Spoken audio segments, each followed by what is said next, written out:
Hi, I'm Reggie Pondu, the Real Critic. I'm here with the filmmakers from the movie Sing Sing. Firstly, introduce yourself. I'm Monique Walton. I'm one of the producers of Sing Sing.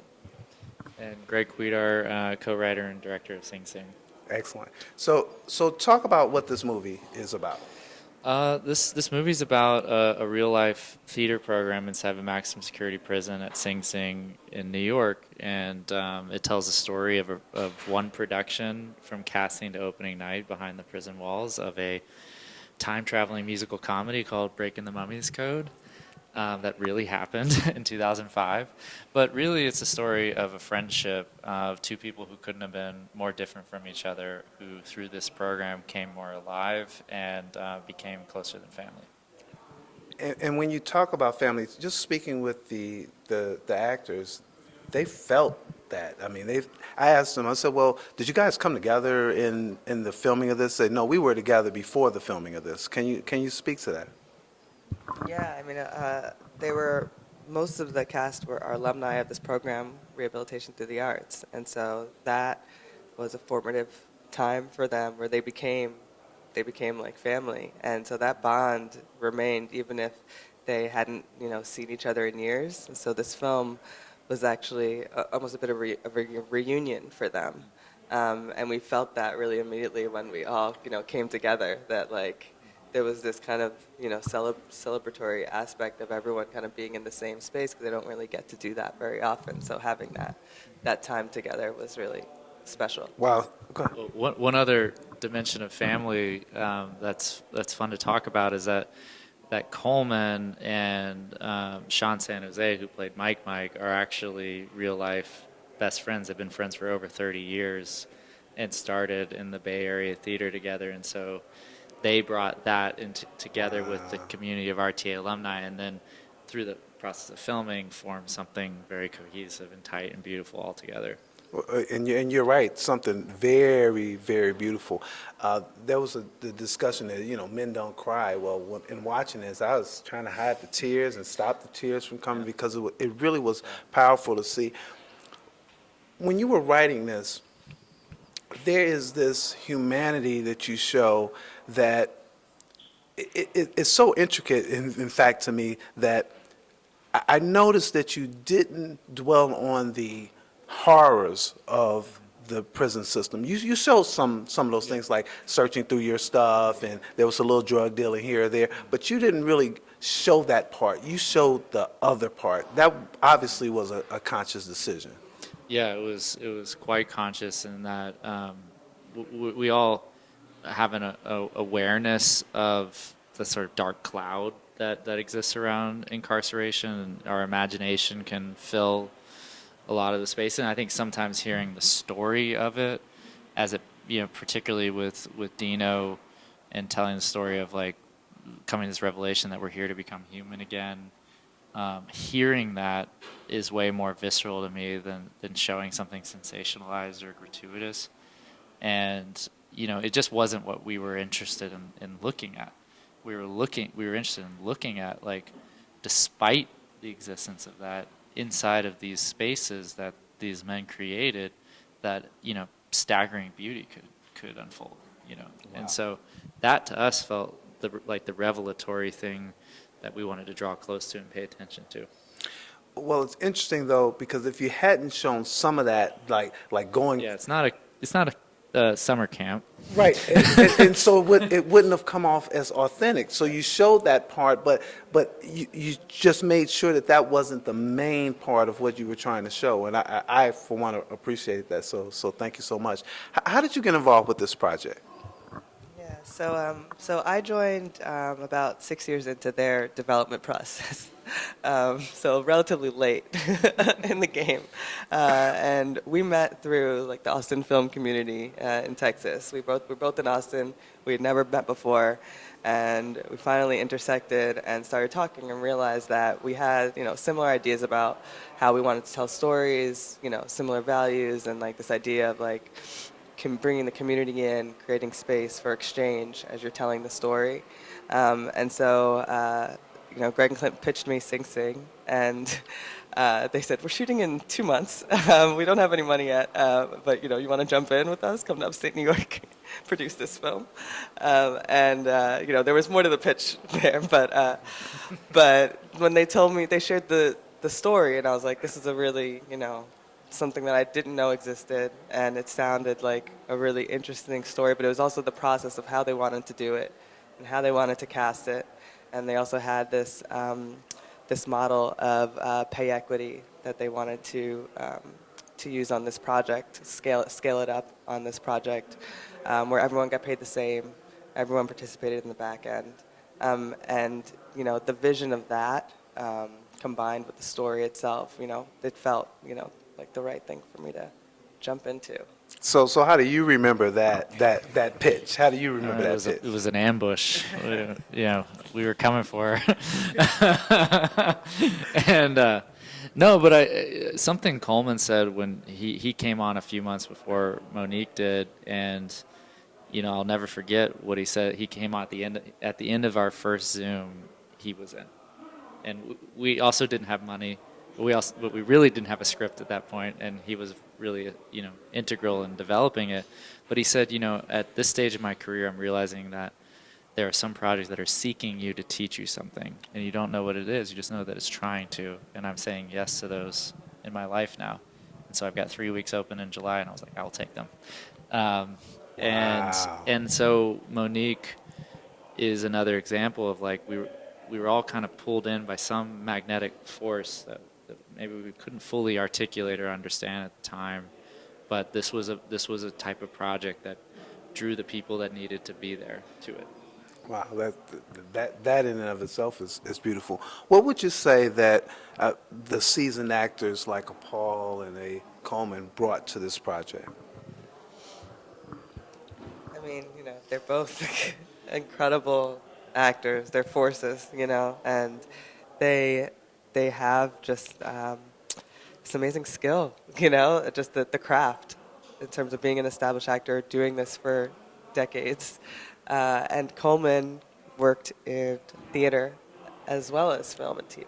So he knew how to kind of bridge those worlds. He knew how to represent both worlds on screen, and he could help, set that tone with the rest of the cast who maybe had worked in theater but hadn't worked on film. And so I think that there were, just multiple levels of exchange happening that they were bringing to the table. Yeah, and this movie would not have worked if they weren't the kind of people that they were also, Coleman and Paul. They really came in with like open hands and a generosity of spirit, and were equally responsible for creating that space in the room that they could have used their laurels and their credits and all that to intimidate and overpower the room, but instead they pushed that aside and created a space that was more of an invitation and a welcoming room. Well, you guys this movie actually invites the audience into it. This is not one that I think, at least how I felt watching it, like you're just watching it and it's like, oh, okay, that's good. It was like really an invitation into the lives of these people, would you say? Well, yeah, and I think I'm still touched by what you're saying about like this sort of instinct that we're supposed to hold our tears, and I think I would say that we're all holding on to a lot of feeling right now, like it's almost can feel like it's too much to hold on to, and we're also afraid what happens if we let any of it out, like what might it say about us. But actually the letting out it's going to say the most beautiful things about you, and I think once we can let go of that fear, the power and beauty of the revelation that everyone else is also holding on to it, and we can all let go. That's kind of hopefully something I think people will take away from this experience. Yeah, and I was going to say too, it's just like just realizing when, like, we don't really see men being vulnerable on screen. You don't really see black and brown people being vulnerable in this way with each other, and I think that becomes an invitation as well. Once you can see it, then you can allow yourself to experience it. Um, and I think we need that. I think it brings us closer. So, And it's really interesting because people might not know until they get to the end that these are real people. So when you get to the end and you see those credits and they're saying, "Hey, this playing himself, he's playing himself, playing himself, playing himself," it really does show their willingness to be vulnerable. That they were able to say, and I think when you look at the two main characters, you talk about that breaking down. Both of them had to break down in some kinds of way. You think that Coleman's character had it all together in some kind of ways, but that's not what you showed in this film. Yeah,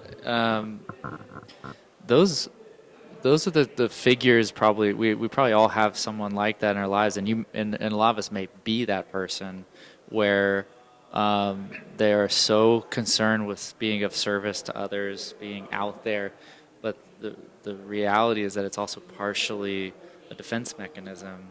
To be in service of someone else means that we don't actually have to ask for help ourselves, and those people may be in the deepest need of it, and I think that that was one of the special realizations that came from making this film, was like, oh, I need help. I need help too. Just myself as a person, and the storytelling process.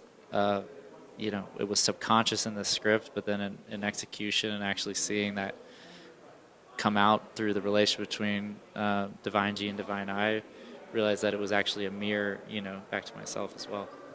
There's a moment when Divine uses the N word and Coleman's character says, no, we use beloved.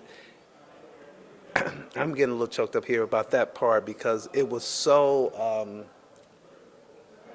respectful of humanity, because even while Divine's character was telling him, "You can't do this, you can't tell me this," and then at the end of that scene, he was like, "I hear you, but I do need to tell you a little something. You in my face, but I do need to tell you something. We don't use that word here. We use beloved." That was powerful. yeah, I mean, I agree. I still feel, emotional watching that, even though I've seen it so many times, because it's so profound, and it makes you think about language, makes you think about, how you relate to one another and what it means. And I think you're exactly right. In terms of it's a respect. There's still mutual respect there. It really was.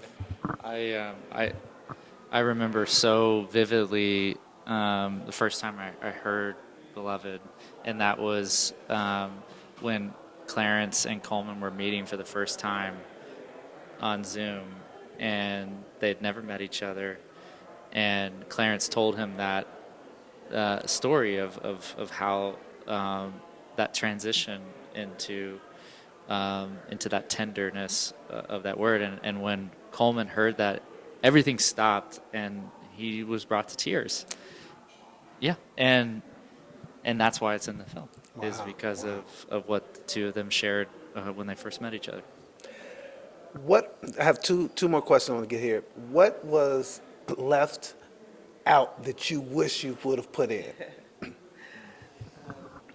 I mean, 2.5 hours. yeah, the 2.5 hour first cut, but the audition sequence was about 30 minutes or so long, and there was so much there because of the way that Greg structured that scene. There was a lot of openness and a lot of invitation to share, and so what the actors shared was just amazing, and everyone brought something different and just powerful. So it was really we have to kill so many babies in this sequence in order to get the flow. So I feel like if we had the director's cut, I'd want to see more of that for sure. Generally, though, we if someone was speaking from their own lived experience, and that got printed on the film, it's most likely found its way into our movie because it just felt like it held a higher purpose, and it was sort of like, this is why we're here. And yes, you have to like move a narrative forward and all that, but then there's sometimes where it's like, no, let's choose to sit here and draw close to someone and hear truly from their voice. And that was kind of a guiding principle for us all the way through. So thank you for all that. I'm going to switch it up. You are now the interviewer, and I would like for you to ask Greg the question nobody else has asked him that you've been dying for him to answer. No. Oh, God. That's so hard. The pressure's on. What do you want people to take away? No. No, everybody asked that question. No, you cannot do that. And then I'll act puzzled. Wow. I feel like everyone's asked so many questions. Let's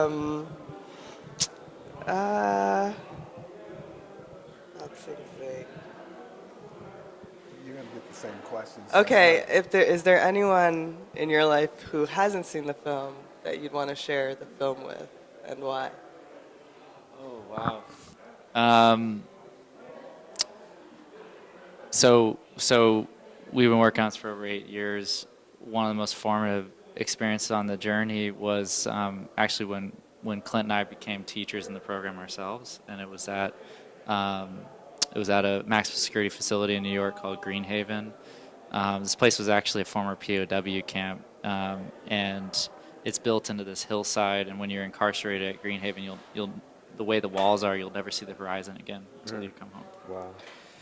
And yet, despite all that, you'd walk into this classroom, and it was just so alive with life. These men sort of demanded a presence from you, and demanded that you pull down any masks you were holding up to be there in the room with them.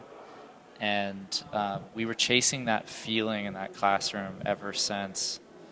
And it took us a long time to find it, but finally found it through the community of our team members who are home now on the outside. But I want to bring this movie back to that classroom and share what they equally had a part in making with us. Well, wonderful. Well, I'm going to switch the thing. You are now the interviewer. Ask Monique the question you want to ask her. Wow. Okay. You said you had to think about joining Sing Team, but really when I ambushed you at South by South, was it a yes at the table? I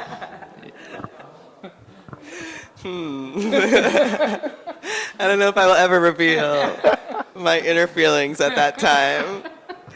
But, I think it's like, as you know, being a producer, you're on a movie forever, and you're really joining into a family. You're joining into, you're creating a family to make a film that will be literally decades, the rest of your life. And I take that seriously. Wow. So Excellent. I ponder. Yes. Excellent. Can you just invite people to watch the movie, tell them when it's coming out, and invite people to watch it? Yeah, please come join us in a theater. We'll have an experience together. We'll feel things. We won't hold on to them. We'll let them go. And come check us out. We open July 12th in New York and LA, and we'll be coming across the country in the weeks following. It'll live and die by you all showing up and inviting someone to share it with. Wow, thank you. That's Sing Sing, you guys. Thank you so much. I really appreciate it. Thanks, Monique. Thank you so much. Thank you. Really appreciate you guys. What a wonderful conversation. Thank you. Okay. Yeah. Thank you. I really enjoyed this one. Oh, absolutely. I'll take that for real. I'll give you a real hug, not no little hug. Absolutely. All right. Thank you guys.